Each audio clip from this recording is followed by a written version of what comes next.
1815. The Tuileries Palace, Paris. The air in the royal cabinet is thick with the ghost of recently vanquished power, a cloying mixture of beeswax, old paper, and the faint metallic scent of fear. Outside, the city holds its breath, the cobblestones still seeming to echo with the tramp of retreating imperial guards and the rumble of Prussian cannons. Inside stands a man who is the living embodiment of the last 25 years of revolutionary chaos. Joseph Fouché, Duke of Otranto, his face a pale, unreadable mask, stands before the Comte d'Artois, the brother of the king he helped send to the guillotine. Fouché's movements are precise, economical, his black silk suit absorbing the candlelight, making him appear more shadow than man. He, the regicide, the terrorist, the secret policeman of the Corsican usurper, is here to hand France back to the Bourbons. He holds a portfolio of documents, lists, reports, the secret anatomy of the nation, and in his toneless voice, he dictates the terms of the monarchy's restoration. This is the narrative of him, the ultimate survivor. This is the moment of his most audacious, most cynical, and most complete triumph. It is the culmination of a life spent dancing on the edge of the abyss, a life that poses the central, maddening question of his age. In a world of titans, of revolutionary fanatics like Robespierre and military geniuses like Napoleon, of fervent royalists and die-hard republicans, how did this colorless, bloodless phantom, a man with no personal charisma, no fixed principles, no loyal army, not only survive but thrive? How did Joseph Fouché, the master of betrayal, outlive every single ruler he ever served, always retaining his grip on the levers of power while thrones crumbled and giants were dashed to pieces? To understand this man, we must return to the world that spawned him, a world about to be consumed by fire. This is the saga of Joseph Fouché, the pale phantom of the revolution, a man whose very existence is a paradox that mocks the grand narratives of his time. To understand him is to understand the secret mechanics of power, stripped of all its ideological vestments. How did a man with no army, no dynasty, and no discernible beliefs become the immovable center of gravity in French politics for a quarter of a century, while titans fell around him like leaves in autumn? His story begins not with a bang, but with a whisper in the shadows of a dying world. We see him in 1815, the architect of a new government, calmly handing the keys of the kingdom to a monarch whose brother he had condemned to death. This single act of breathtaking cynicism is the Rosetta Stone of his entire career. He was the perpetual minister, the man who swore oaths to the Republic, the Directory, the Consulate, the Empire, and the restored monarchy, and broke them all with the same chilling impassivity. While Maximilien Robespierre, the incorruptible, preached a gospel of virtue and terror and ended on the guillotine, while Georges Danton, the fiery orator, roared for audacity and was silenced by that same blade, while Napoleon Bonaparte, the demigod of war, carved an empire across Europe and died of boredom and arsenic on a remote Atlantic rock, Fouché, the man who served them all, died a multimillionaire duke in his bed. This is the core question, the central dramatic mystery. What was his secret? Was it merely a lack of principle, a base instinct for self-preservation? Or was it something deeper, a genius for reading the hidden currents of history, an almost scientific understanding of human fear and ambition? His life is the ultimate testament to the idea that in times of chaos, the survivor is not the strongest nor the most brilliant, but the one most adaptable to change, the one who understands that the only true principle is to endure. To understand this man, we must first understand the world on the brink, the macro-level chessboard upon which his deadly game would be played. The late 18th century was a pressure cooker of contradictions. It was the ancien regime, a world of sublime art and stinking gutters, of exquisite courtly manners and brutal public executions. Across the English Channel, a rival British Empire was consolidating its global maritime power, its industrial revolution beginning to churn out the technologies that would define the next century. To the east, the vast, ponderous Russian Empire under Catherine the Great was expanding south and west, a sleeping giant beginning to stir and cast a long shadow over European affairs. The monarchies of Prussia and Austria, ancient and proud, were locked in a complex dance of rivalry and alliance, their professional armies the gold standard of disciplined warfare. But the heart of this world, its cultural and intellectual center, was France. A nation of 26 million souls, it was the most populous and seemingly most powerful kingdom in Europe, yet it was a giant rotting from within. King Louis XVI, a well-meaning but indecisive locksmith, presided over a court at Versailles that was a gilded cage of absurd etiquette and ruinous expense, disconnected from the realities of a starving populace.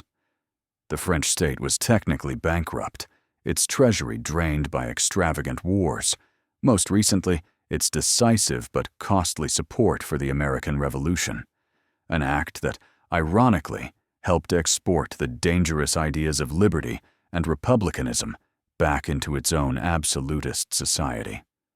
Meanwhile, the intellectual currents of the Enlightenment, the writings of Voltaire, Rousseau, and Diderot, had for decades been eroding the twin pillars of the old order, the divine right of kings and the unquestionable authority of the Church.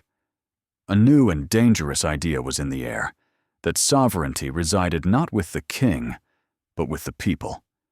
This was the world Fouché was born into, a world of rigid hierarchy on the verge of implosion, a society where birthright was everything, leaving a man of obscure origins and immense talent with no path to power except through the cracks that were about to appear in the very foundation of civilization.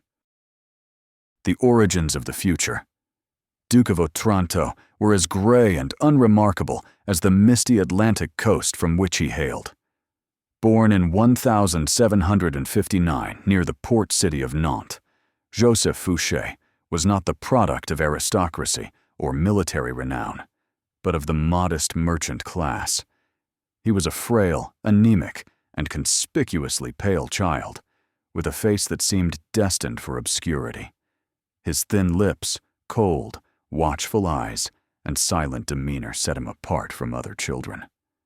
Lacking the physical robustness for the seafaring life of his father, his path was guided towards the church, the only ladder for a clever but unconnected boy in the old regime. He was educated by the Oratorian order, a congregation of priests known for their role in education. It was within the cold, damp, and silent walls of the seminary that the true forging of his character took place. Here, he did not find God, but he found something far more useful for the world to come, the mastery of human psychology. For 10 years, he lived a life of quiet discipline, first as a student, then as a teacher of mathematics and physics. This was his true apprenticeship. In the closed society of the monastery, with its whispered intrigues, its unspoken hierarchies, and its constant observation, Fouché learned the art of silence. He learned to listen more than he spoke, to wear a mask of placid conformity, to discern a man's secret desires and fears from a fleeting glance or an unguarded word. He taught logic and science, disciplines that sharpened his mind towards cold, empirical analysis, stripping away the passions and ideologies that cloud judgment. He was a secular monk, a student not of scripture, but of the human soul's dark machinery.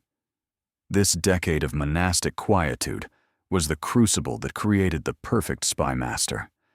It taught him patience, emotional detachment, and the profound understanding that men are not moved by grand ideas, but by small, petty vices: greed, fear, envy, and lust. He left the order just as the first tremors of the revolution were shaking France, not yet a man of politics, but a master of secrets, stepping out of the shadows of the cloister and into the blinding, bloody glare of history. The first step into the great game, the moment that forever severed Joseph Fouché from the quiet obscurity of his past, came in January of 1793. It was the trial of citizen Louis Capet, formerly King Louis XVI. The National Convention, the revolutionary heart of the new French Republic, was a cauldron of raw emotion, of furious oratory, and deadly political maneuvering. The very soul of the revolution was at stake in this decision. To spare the king was to show weakness, to invite counter-revolution and the wrath of the Parisian mobs. To execute him was to throw down a bloody gauntlet to every monarchy in Europe, to burn the final bridge to the old world and plunge France into a fight to the death. Fouché, now a deputy from Nantes, had arrived in Paris as a moderate, a member of the centrist Girondin faction. He had privately assured his constituents that he would vote against the king's death. But in the superheated atmosphere of the convention, he applied his cold, scientific logic. He listened to the soaring rhetoric of Vergniaud and the venomous tirades of Marat. He observed the galleries packed with armed sans-culottes, their faces grim, their voices a low growl promising death to any who would defend the tyrant. Fouché understood that this was not a trial about justice. It was a test of loyalty, a declaration of intent. Survival meant siding with the rising power, and the rising power was the radical faction of the Mountain, led by Robespierre and Danton. When his name was called, he walked slowly to the rostrum. There was no passion in his voice, no revolutionary fire. In a flat, toneless, almost clerical whisper that sent a chill through the hall, he uttered his verdict: La mort. Death. With that single word, he committed his first great betrayal, abandoning his patrons and his stated principles. But it was also his first great act of political genius. He had made himself a regicide. There was no going back. He had bound his fate irrevocably to the revolution, ensuring that for all the regimes to come, his enemies could never accuse him of being a secret royalist. It was an act of political baptism, a sacrament of blood that washed away his provincial moderation and marked him as a man of the radical new order. To comprehend the unnerving consistency of Joseph Fouché's betrayals, one must look beyond simple opportunism and uncover the secret, almost religious doctrine that governed his actions. His inner demon was not a lust for gold, though he would acquire an immense fortune, nor was it a thirst for glory, for he always preferred to operate from the shadows.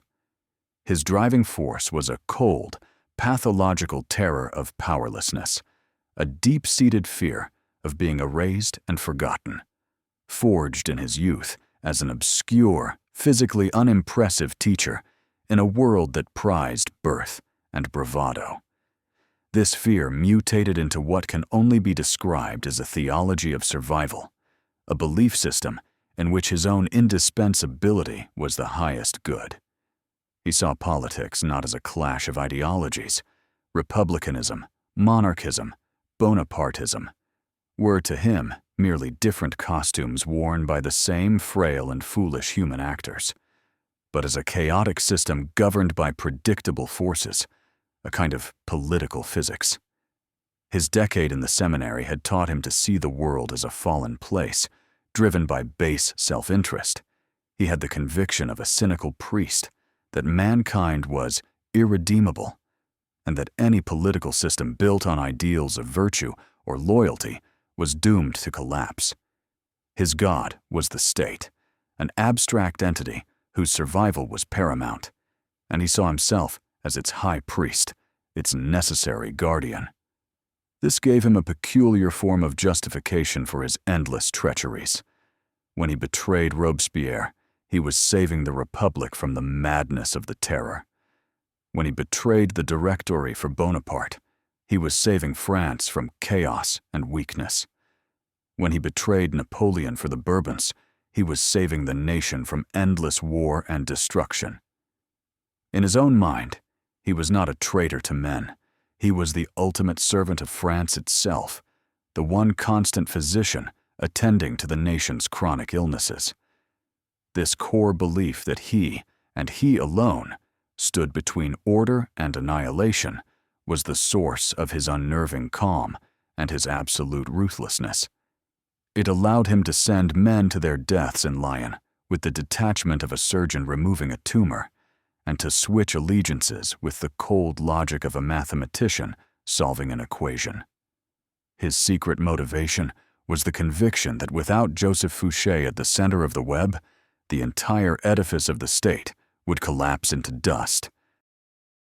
The intricate dance of alliance and rivalry that would define Joseph Fouché's entire career began not in the tumultuous halls of Paris, but years earlier in the provincial quiet of Arras.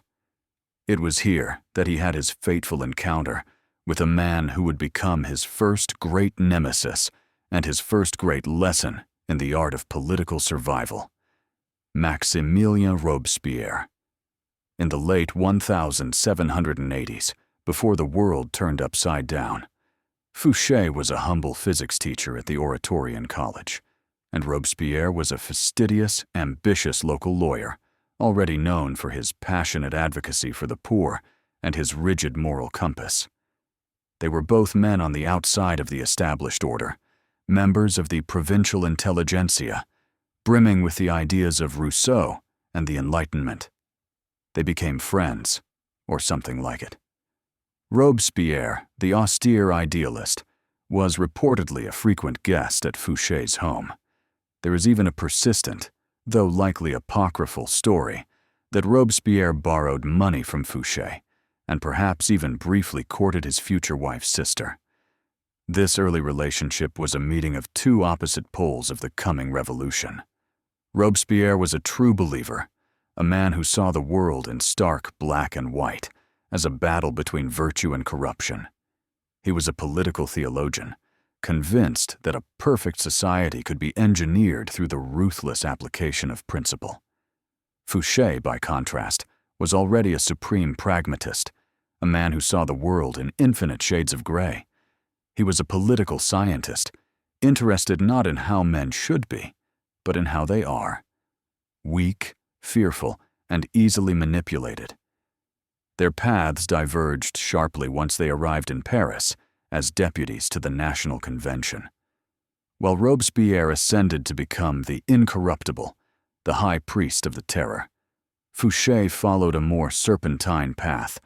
The initial friendship curdled into suspicion, then into mortal enmity. Robespierre, the ideologue, came to see Fouché as the embodiment of everything he despised: cynicism, atheism, and corruption. Fouché, the pragmatist, saw in Robespierre a dangerous fanatic, a man whose rigid virtue was leading France into a suicidal death spiral. This early, broken friendship was the template for Fouché's future. He had looked into the soul of the revolutionary fanatic and understood his greatest weakness: the conviction that he was always right. It was a lesson Fouché would never forget. The winter of 1793 was a season of biblical cold and revolutionary fury, and it was in the rebellious city of Lyon that Joseph Fouché first revealed the terrifying depths of his ruthlessness. This was the first great payment on the price of power. Lyon, France's second city, had risen up against the radical Jacobin government in Paris, and the convention's response was swift and merciless. They decreed that Lyon is no more, and sent Fouché, along with Collot d'Herbois, as proconsuls to make that decree a reality. What followed was a sensory assault of methodical horror. The air of the city, shrouded in a freezing fog rolling off the Rhone, soon became thick with the acrid stench of gunpowder and the metallic smell of blood. The guillotine, deemed too slow for the scale of retribution required, was supplemented by a more industrial method of killing. Fouché orchestrated the infamous mitraillades. Groups of 60, then 100, then 200 condemned prisoners were chained together in ditches on the Plaine des Brotteaux, outside the city walls. Cannons loaded with grape shot were fired into the screaming, writhing masses of human flesh. The sound was a wet, sickening thud, followed by a chorus of inhuman shrieks that haunted the survivors for the rest of their lives. Those who were not killed by the initial blast were finished off with sabers and pistols by soldiers who waded through the mud and gore. By Fouché's own accounting, nearly 2,000 people were executed in a matter of weeks. He oversaw this butchery with a chilling, administrative calm, signing death warrants with a steady hand and writing back to Paris that the blood of criminals fertilizes the soil of liberty. This was more than just revenge. It was a calculated political act.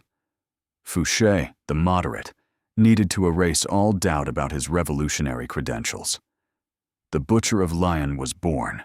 He was proving to the masters in Paris, and especially to the watchful Robespierre, that he was willing to do whatever was necessary. He was baptizing himself in the blood of counter-revolutionaries to secure his own position, demonstrating a capacity for pragmatic cruelty that would become his trademark and his curse for the rest of his life. In the crucible of the French Revolution, the greatest single adversary was not a foreign army or a political rival, but the relentless, impersonal, and insatiable mechanism of the terror itself, the guillotine. It was more than a machine of execution. It became a malevolent force with its own logic, a symbol of a revolution that had begun to devour its own children. For a man like Fouché, whose entire philosophy was based on control and prediction, this chaotic, self-perpetuating cycle of death was the ultimate antagonist. Initially, the terror had a brutal logic: to eliminate the enemies of the Republic, royalists, aristocrats, priests. But by 1794, under the messianic leadership of Robespierre and the Committee of Public Safety, it had metastasized into a paranoid purge of the revolutionaries themselves. The air in Paris was thick with suspicion. A careless word, a private grudge, an accusation from a jealous neighbor could lead to a midnight arrest and a swift journey to the Place de la Révolution. The revolution had become a monstrous deity that demanded constant human sacrifice. Yesterday's heroes became today's traitors. The Girondins who had founded the Republic were guillotined. The Hébertists on the far left were guillotined. Then Danton and his followers, who argued for a moderation of the terror, were themselves sent to the guillotine. Fouché, watching this from the sidelines after his bloody work in Lyon, understood the terrifying new rule of the game. You had to kill before you were killed. The guillotine was an instrument of ideological purity, and in Robespierre's Republic of Virtue, there was no room for cynical, worldly atheists like Fouché. He knew that the logic of the terror would eventually lead to him. His conflict was not with a man he could outwit or a faction he could join, but with an abstract, fanatical idea that demanded absolute conformity or death. He had to dismantle the very engine of the terror to survive, but to do so, he would have to confront its high priest, a man who had come to see himself as the living embodiment of the revolution's will. The spring of 1794 marked the moment Joseph Fouché's carefully constructed career came crashing down, representing his first fatal mistake and a profound psychological breaking point. Having returned from his bloody proconsulship in Lyon, he expected to be feted as a true revolutionary who had crushed a dangerous insurrection. Instead, he found himself walking into a trap. Maximilien Robespierre, now at the zenith of his power, had launched his final, most fanatical purge, seeking to establish a republic of virtue based on his deistic cult of the supreme being.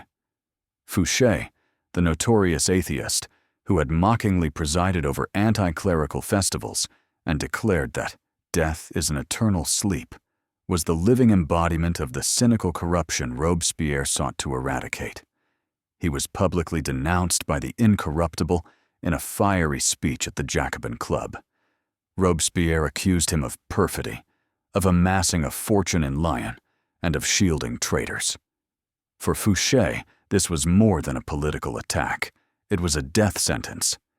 To be condemned by Robespierre's voice was to be marked for the guillotine. Suddenly, the master of intrigue was the one being hunted. He was stripped of his authority, expelled from the Jacobin Club, and forced into the shadows. This was his period in the wilderness. He became a political phantom, flitting through the corridors of the National Convention, his face even paler than usual, his eyes darting nervously.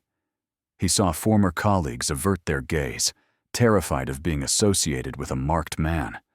For weeks, he lived in constant fear of the midnight knock on the door. This experience of absolute powerlessness, of being the hunted prey, was a crucial moment in his psychological development. He understood then that even the most brutal application of force, as he had shown in Lyon, was no guarantee of safety. Power was ephemeral. The only true security lay in neutralizing the source of the threat completely and permanently. The fear of his own death, the humiliation of being cast out, burned away any last vestiges of loyalty or ideology. It forged in him a cold, diamond-hard resolve. He would never be powerless again. And to ensure that, Robespierre had to die. From the depths of his terror, politically broken and marked for death, Joseph Fouché orchestrated his masterpiece of survival, a perfect example of seizing opportunity from chaos. The summer of 1794 was the height of the Great Terror, a period of suffocating paranoia that Fouché realized could be turned against its creator. Robespierre ruled through fear, but that fear was a double-edged sword. The members of the National Convention were terrified of him, but they were also terrified for their own lives. No one felt safe. The purges had become so indiscriminate that even the most loyal Jacobins and the most blood-soaked members of the Committee of Public Safety began to wonder if their names were next on the list. This universal fear was the chaotic energy Fouché would harness. Operating from the shadows, he became a missionary of fear. He moved like a ghost from deputy to deputy, his voice a conspiratorial whisper. To the moderates, he would say, "Your name is on Robespierre's list." To the corrupt but powerful members of the committee like Barras and Tallien, who feared an investigation into their illicit fortunes, he would murmur, "He knows about your dealings. You will be next." To the former terrorists, who, like him, had been recalled from the provinces, he would show them a fabricated list of 30 deputies marked for execution, with their own names prominent at the top. He played on every man's secret guilt and primal fear. He didn't create a grand conspiracy with a single leader. He wove together dozens of small, desperate plots, uniting men who despised each other with a common terror of the incorruptible. He was the invisible weaver of the plot of 9 Thermidor. On the fateful day, when Robespierre ascended the rostrum to deliver a speech threatening yet another purge, the trap was sprung. The deputies, whom Fouché had spent weeks priming, shouted him down. The spell of fear was broken. The man who had sent thousands to their death found that his own voice was drowned out. Within 48 hours, Robespierre and his key allies were outlawed and then executed, without trial, on the very guillotine that had been the instrument of their power. Fouché had not only survived, he had brought down the most powerful man in France, not with an army or a mob, but with a whisper. Following the fall of Robespierre, France lurched through the chaotic and corrupt years of the Directory, a regime of venal politicians and nouveau riche speculators. In this unstable world, a man of Fouché's talents was not left in the shadows for long. In 1799, he achieved the position that seemed tailor-made for his unique skills, the one that would become the very source of his power and legend. He was appointed Minister of Police. This was his greatest triumph to date, the moment he transitioned from a mere survivor into the indispensable guardian of the state. The Ministry of Police was a relatively new creation, but in Fouché's hands, it became the central nervous system of the French government. His office on the Quai Voltaire became the most feared and respected building in Paris.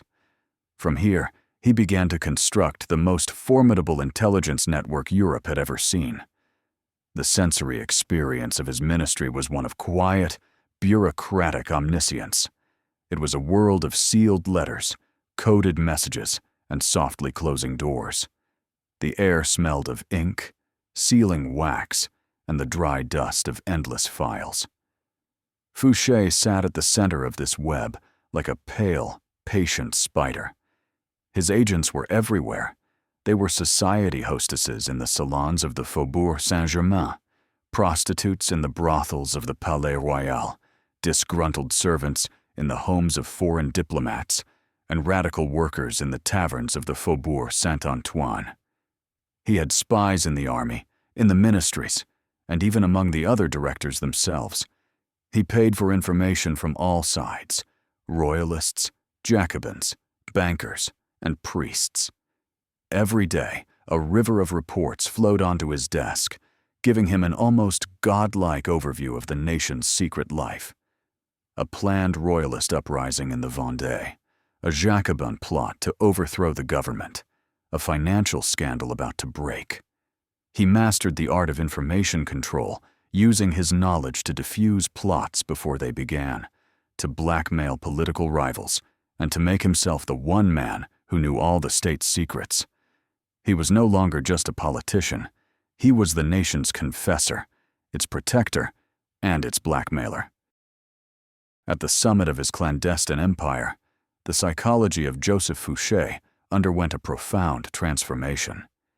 He was no longer the frightened man hiding from Robespierre, but the architect of a new kind of power, a power based not on terror or military force, but on information. In his own mind, he had transcended the grubby world of politics to become something more: the high priest of the modern state. He saw himself as the only rational man in a nation of hysterics. He viewed the French people, and indeed all humanity, with a physician's cold detachment.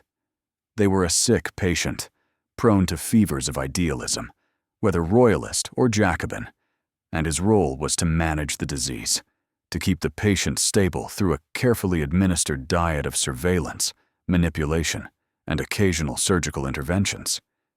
His daily police bulletins, delivered to the leaders of the state, first the directors, then Consul Bonaparte, became his sacred texts. In these reports, he didn't just convey raw intelligence, he shaped the narrative, subtly guiding the hand of power, highlighting the threats he wanted them to see, and downplaying those he deemed irrelevant. He saw this not as manipulation, but as responsible governance. He believed that he alone possessed the clarity to distinguish a genuine conspiracy from idle chatter, a real threat from a phantom menace. This sense of unique insight bred a quiet but immense arrogance. He was the man who knew everything. He knew which general was in debt, which minister had a mistress, which banker was funding the opposition. This knowledge gave him a feeling of ultimate control, a kind of intellectual superiority over the great men of action who strutted and fretted on the public stage. While they were busy with battles and speeches, he was tending to the intricate, hidden machinery of the state. This belief in his own indispensability, this conviction that he was the secret guardian of order, was the core of his hubris. It was a pride that would eventually lead him into a direct collision course with the one man in Europe, whose ego and ambition dwarfed even his own. The arrival of Napoleon Bonaparte on the political scene presented Joseph Fouché with the greatest challenge and the greatest opportunity of his career. Their relationship became the central drama of the next 15 years, a fascinating and poisonous duel between two masters of power who were, in many ways, mirror opposites. Napoleon was the Corsican Titan, a demigod of battle, a man of explosive energy, grand visions, and monumental ego. He operated in the blinding light of glory, his power rooted in the adoration of his army and the spectacle of his victories. Fouché was the man of shadows, his power rooted in silence, secrets, and the patient accumulation of knowledge. Napoleon was charisma. Fouché was calculation. One was the lion, the other the spider. They were drawn to each other by a mutual recognition of genius and necessity. When Bonaparte returned from Egypt in 1799, planning his coup d'état, he knew he needed the minister of police on his side. Fouché, for his part, had seen the weakness and corruption of the Directory and calculated that the future belonged to the brilliant young general. He aided the coup of 18 Brumaire not through action, but through inaction, ensuring the police did not interfere as Bonaparte seized power. Thus began their complex symbiosis. Napoleon needed Fouché's police machine to secure his new regime, to hunt down royalist assassins and Republican conspirators. Fouché needed Napoleon to provide the stability and authority that would allow him to perfect his system of control. Yet, their alliance was laced with profound mistrust. Napoleon was both fascinated and repelled by his police minister. He once said, "I have only one patriot, Fouché. He is the only one. But he is a terrible scoundrel." He recognized Fouché's competence, but sensed, correctly, that his minister's only true loyalty was to himself. Fouché, in turn, served the first consul and later emperor with remarkable efficiency, but he never succumbed to the Napoleonic myth. He saw the general not as a demigod, but as a supremely talented but reckless gambler whose ambition would one day lead France to ruin. And so he served him, all the while preparing for the day he would fall, gathering secrets and maintaining his own independent network, a state within the state, ready for the next chapter in the endless saga of power. Joseph Fouché's tenure as Minister of Police was not merely a passive exercise in spying and intrigue. It was an active and visionary project of state building. He was the architect of the modern security state, forging the bureaucratic and methodological tools of surveillance and control that would be imitated and perfected by governments for the next 2 centuries. Before Fouché, police work was often a haphazard affair of clumsy informers and brutal interrogations. He transformed it into a science. He centralized all security functions under his direct command, creating a clear chain of authority that ran from his office in Paris down to the smallest provincial town. He divided the ministry into ruthlessly efficient departments, each with a specific function. One for monitoring the press and public opinion, another for tracking political subversives, a third for counter-espionage against foreign powers, and a fourth, the notorious Cabinet Noir, for systematically intercepting and reading the mail of prominent citizens.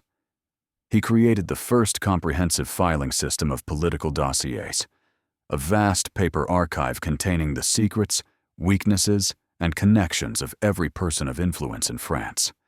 This was the true source of his power, an institutional memory of the nation's sins. Furthermore, he perfected the use of agents provocateurs, spies who would infiltrate subversive groups, not just to report on their activities, but to encourage them, to steer them into premature action where they could be easily crushed. He understood the power of public opinion better than any of his contemporaries, using a portion of his secret budget to pay journalists and playwrights to promote the government's agenda and to subtly discredit its enemies. His police were not just an instrument of repression, they were an instrument of governance. They provided detailed reports on the price of bread, the mood in the markets, and the morale of the populace, allowing the government to anticipate social unrest and act preemptively. This machine was his true legacy. It was a cold, efficient, and amoral system of control that was so effective that it would outlive him and the emperor he served, becoming a permanent feature of the French state, ready to be used by any regime, be it monarchy, empire, or republic. While the public face of Joseph Fouché was that of the cold, ascetic spymaster, a man seemingly devoid of personal passion, his private life offers a glimpse into the complex context of his decisions. This is the onions and vegetables of his story. In 1792, he married Bonne Jeanne Coignot, the daughter of a provincial administrator.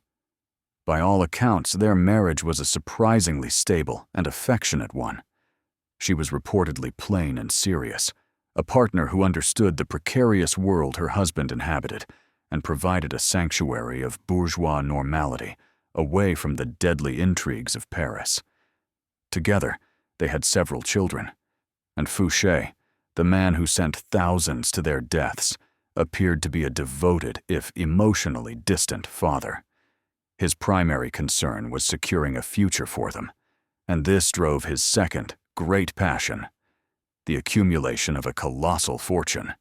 He used his position as Minister of Police to amass wealth on a scale that dwarfed the old aristocracy. He took kickbacks from military suppliers, extorted money from illegal gambling houses, which he allowed to operate under his protection, and made vast sums speculating on the stock market using the insider information that flowed across his desk. By the height of the empire, his fortune was estimated at over 15 million francs, making him one of the wealthiest men in France.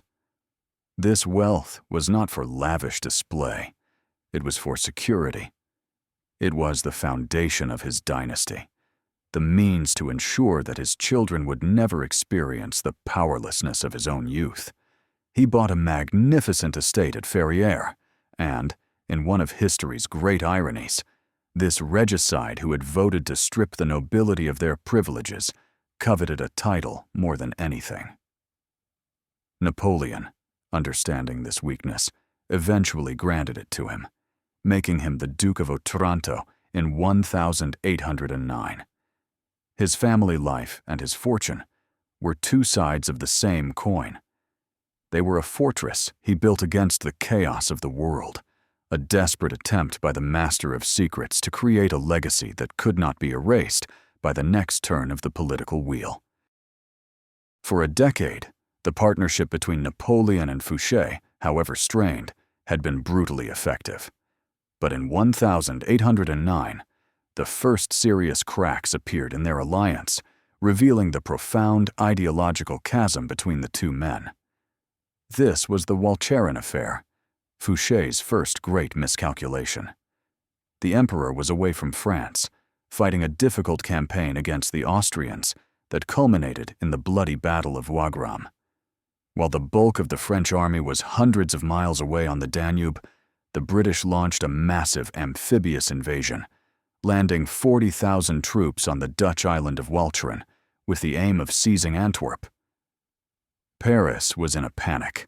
The government was paralyzed, with most of the regular troops absent.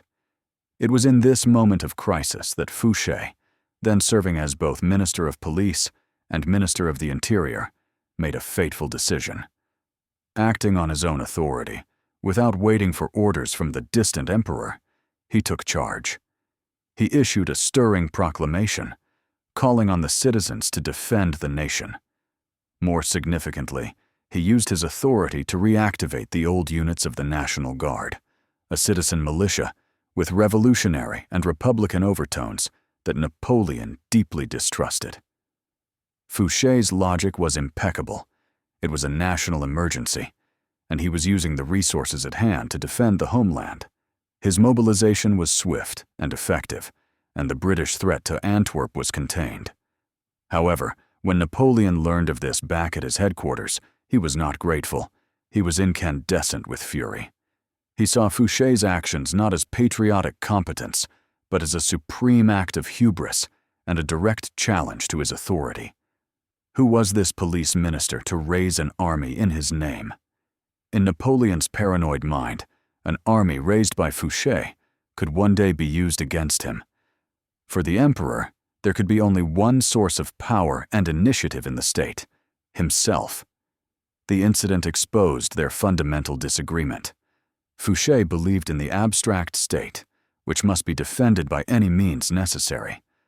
Napoleon believed only in personal power. The spider had overstepped his web, and the emperor would neither forgive nor forget it. The Walcheren affair had planted a seed of deep suspicion in Napoleon's mind, but it was Fouché's next act of supreme arrogance that would trigger his downfall.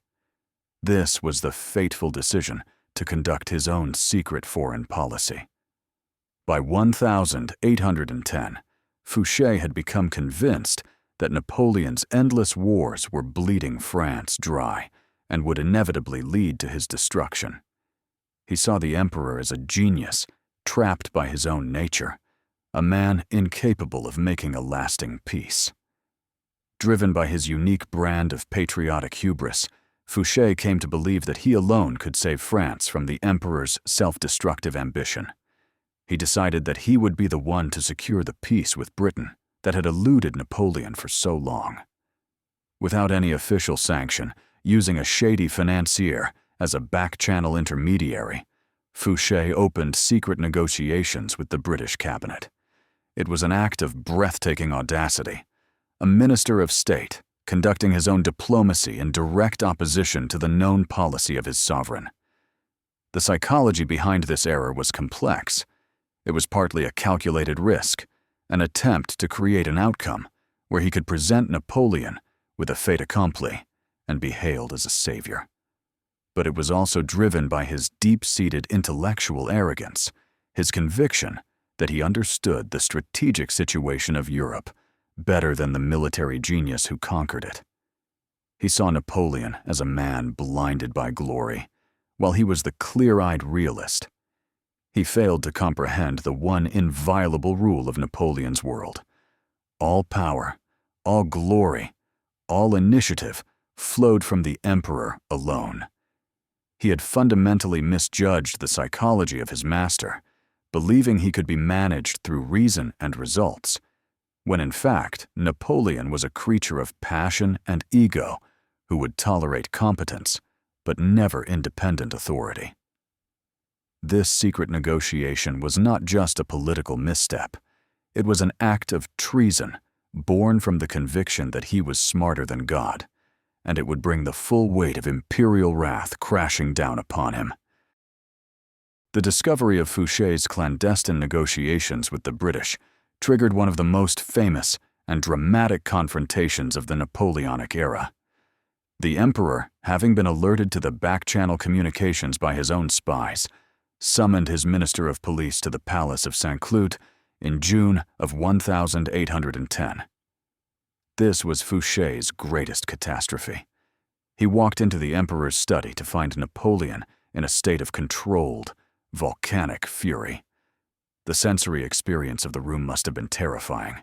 The emperor pacing back and forth, his face pale with rage, his voice a low, menacing growl, while Fouché stood motionless, his own face an impassive mask, struggling to maintain his composure. Napoleon unleashed a torrent of abuse, accusing him of treachery and betrayal. "You are a traitor," Napoleon seethed. "I ought to have you hanged from the gallows."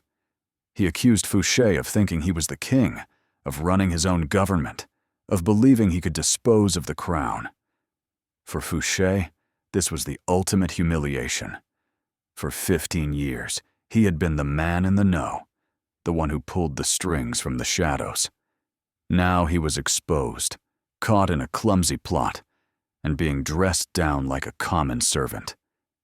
In that moment, all his intellectual arrogance, all his carefully constructed networks, all his accumulated secrets were worthless. He had been outplayed, his hubris leading directly to his ruin. Napoleon did not have him executed. He was still too valuable, and perhaps the emperor feared the secrets he might reveal in a public trial. But he did what Fouché feared most. He stripped him of his power. He was dismissed as Minister of Police, his seals of office taken from him. He was politically annihilated, sent into a form of internal exile, first as a figurehead governor of Rome, and then forced to retire to his estate in disgrace. The spider's web had been torn apart, and the spider himself cast out. For the first time in his revolutionary career, the master survivor appeared to have finally, definitively, lost the game. From 1812 to 1814, as the Napoleonic Empire began its spectacular collapse, Joseph Fouché endured his time in the political wilderness. He was a ghost at the feast of the empire's ruin. While Napoleon led the 500,000-strong Grande Armée on its fatal march to Moscow, Fouché was living in forced retirement on his estate near Aix-en-Provence, far from the center of power. From there, he watched, with the cold, analytical gaze of a political pathologist, as the emperor's grand ambitions turned to ashes. He read the heavily censored bulletins from the front, but his own network of contacts allowed him to read between the lines. He heard the whispers of the catastrophic retreat from Russia, the news of an entire army of veterans freezing to death in the snows, a disaster that broke the myth of Napoleon's invincibility. This was the collapse he had long predicted, the inevitable result of the emperor's unrestrained hubris. While others despaired, Fouché waited. He was a patient fisherman, knowing the tide of history was turning. Napoleon, desperate for competent administrators, as he tried to patch together a new army of raw conscripts, briefly recalled Fouché in 1813, not as Minister of Police, but to a distant, irrelevant post as governor of the Illyrian provinces. It was a clear signal. The emperor still needed his talent, but trusted him so little that he wanted him as far from Paris as possible. As the allied armies of Russia, Prussia, Austria, and Britain closed in on France in 1814, Fouché found himself in Italy, cut off from the main theater of war. But he was not idle. He was already making contact with Napoleon's brother-in-law, Murat, the King of Naples, subtly encouraging his betrayal of the emperor. He was positioning himself for the endgame. The crumbling of the empire was not a tragedy to him. It was the ultimate opportunity, the last chance to return to the center of the web. The supposedly broken man was simply waiting for the chaos to become so complete that France would once again have no choice but to turn to the one man who knew how to navigate it. The final act of Joseph Fouché's political life was his most audacious, his most treacherous, and his most brilliant performance. It unfolded during the 100 Days, in the spring of 1815. When Napoleon escaped from his exile on Elba and triumphantly returned to Paris, he knew he was in a desperate situation, facing a united Europe determined to crush him once and for all. He needed the ablest men in France, and that meant he needed Fouché. In a stunning reversal, he reappointed his former Minister of Police, the man he had called a traitor, to his old post. Napoleon hoped to buy Fouché's loyalty, but Fouché knew the emperor's second reign was doomed. He accepted the ministry not to serve Napoleon, but to control the inevitable transition of power that would follow his defeat. This was his final, masterful betrayal.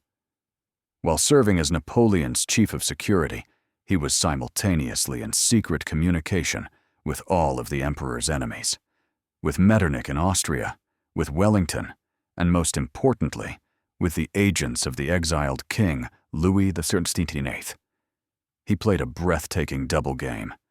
He would show some of the royalist correspondence to Napoleon to prove his loyalty, while holding back the most damning evidence and continuing his own clandestine negotiations.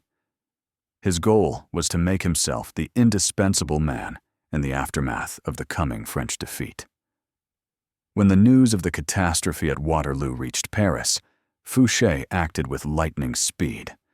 While others panicked, he was the picture of calm. He used his influence in the legislature to force Napoleon's second and final abdication. For a few extraordinary days, with the emperor gone and the king not yet returned, Joseph Fouché, the Duke of Otranto, was the head of the provisional government, the de facto ruler of France. The regicide who had voted for the death of a king now held the fate of the monarchy in his hands. In a final, sublime act of cynicism, he negotiated the peaceful return of Louis XIX to Paris, thereby preventing a bloody civil war and a punitive foreign occupation. He had betrayed everyone, and in doing so, had made himself the sole arbiter of the nation's destiny. The legacy of Joseph Fouché is a battlefield of conflicting interpretations, a historical Rorschach test in which posterity sees what it wants to see. He is perhaps the most purely polarizing figure of his era. To his detractors, and they are legion, he is the consummate traitor, the very embodiment of political cynicism and amoral ambition. He is the priest who betrayed God, the moderate who betrayed the king, the radical who betrayed Robespierre, the director who betrayed the Republic, and the imperial minister who betrayed the emperor. French royalists saw him as a loathsome regicide, a creature of the terror who managed to slither his way into power. Bonapartists viewed him as the ultimate Judas, the man who sold out his master at the critical hour. For romantic historians of the 19th century, he was the archetypal villain, the cold-blooded spider, in contrast to the passionate lions like Dante and Napoleon. He represents the triumph of vice over virtue, of calculation over courage. However, a more modern and perhaps more nuanced interpretation sees him in a different light. This school of thought, championed by writers like Stefan Zweig, presents Fouché not as a villain, but as the ultimate political realist, a pragmatic patriot who, in his own cynical way, consistently worked to save France from its own worst impulses. In this view, every one of his betrayals was aimed at a greater good. He betrayed Robespierre to end the terror. He betrayed the corrupt Directory to bring about the stability of the consulate. He betrayed Napoleon to end a cycle of endless, ruinous war. And he engineered the return of the Bourbons to prevent a devastating foreign invasion and the partition of France. He was the sober physician in a nation of madmen, the only one willing to make the ugly, immoral choices necessary to ensure the survival of the state. Was he the father of the modern police state, a forerunner of the totalitarian surveillance systems of the 20th century? Or was he the savior of the state, a master statesman who navigated the most chaotic quarter-century in French history with unmatched skill? The conflict of interpretations remains, leaving him as a deeply uncomfortable but undeniably modern figure. The man who proved that in the game of power, the survivor is often the one with no principles at all. We arrive at last at the solution to the central paradox of his life. How did Joseph Fouché, a man of no fixed loyalties, outlive every ruler, every ideologue, and every hero of his age? The answer lies in his survivor's creed, a political philosophy so cold and pragmatic that it borders on the inhuman. Fouché survived because he was loyal not to men, whom he knew to be fragile, emotional, and ephemeral, nor to ideologies, republicanism, Bonapartism, royalism, which he saw as mere temporary justifications for the seizure of power. His one and only loyalty was to the abstract concept of power itself and to its eternal, unchanging source, the deep-seated weaknesses of human nature. While others studied philosophy or military strategy, Fouché studied fear, greed, vanity, and stupidity.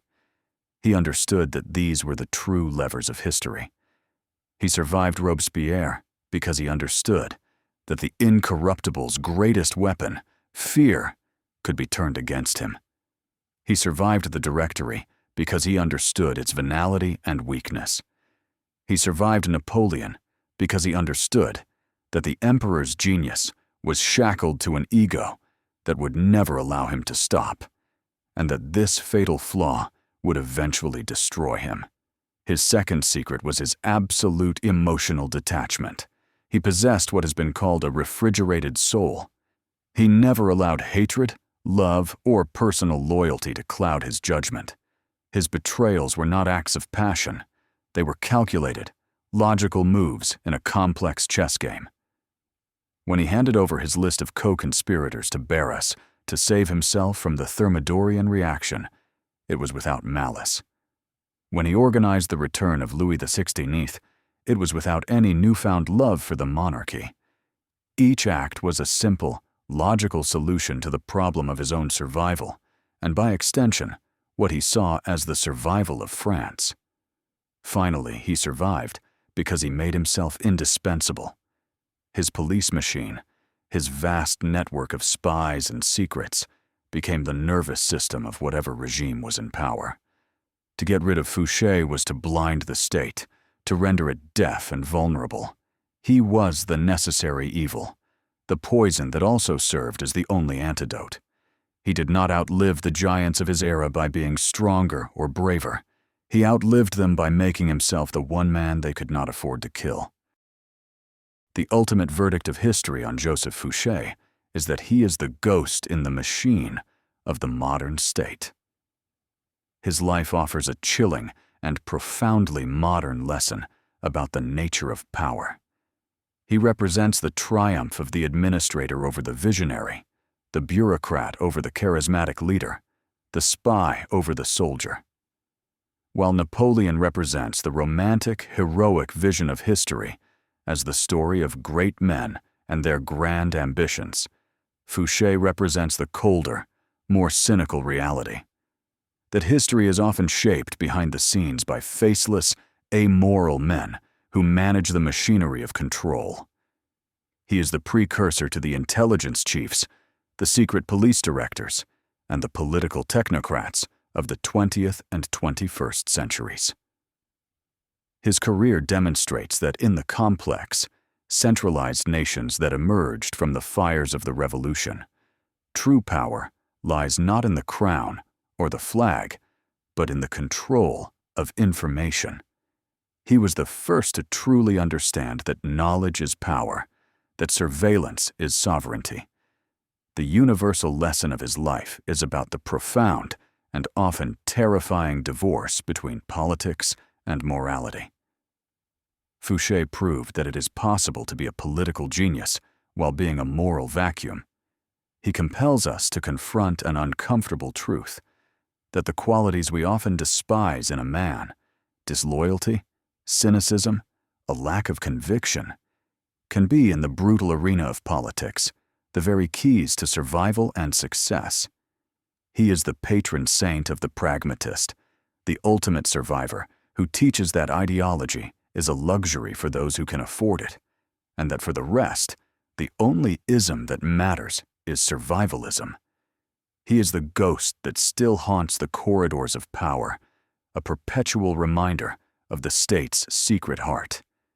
Its limitless capacity for surveillance, its cold-blooded pragmatism, and its amoral, unrelenting drive for self-preservation, with or without the consent of the governed.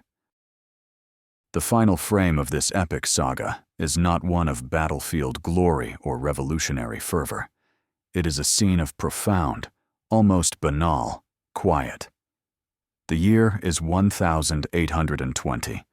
The location is Trieste, a placid port city in the Austrian Empire. In a comfortable villa, Surrounded by the immense fortune he has accumulated, an old man is dying in his bed. It is Joseph Fouché, the former Duke of Otranto. The world he shaped and manipulated has moved on. The revolutionary fires that once threatened to consume Europe are now just ashes, raked over by the cautious monarchs of the Restoration. The Emperor Napoleon, the man who made the continent tremble, is a prisoner on a desolate rock in the middle of the Atlantic, his legend already beginning to eclipse the memory of his tyranny. Danton, Robespierre, Saint-Just, all the fiery prophets of the New Age, are long dead, their bones mingled in common graves. But Fouché, the man who served and betrayed them all, the regicide who became a duke, the terrorist who died a millionaire, has won the only victory that ever mattered to him. He has survived. As he lies dying, he gives his son one final cynical instruction: to burn his memoirs, to erase the last of his secrets from the historical record. It is his final act of control, his last manipulation of the narrative. The flame that consumes the papers is the perfect metaphor for his life. A quiet, smokeless fire that leaves no trace, a power that operated in the shadows and vanished without a sound, leaving behind only the unnerving silence of its complete and total victory.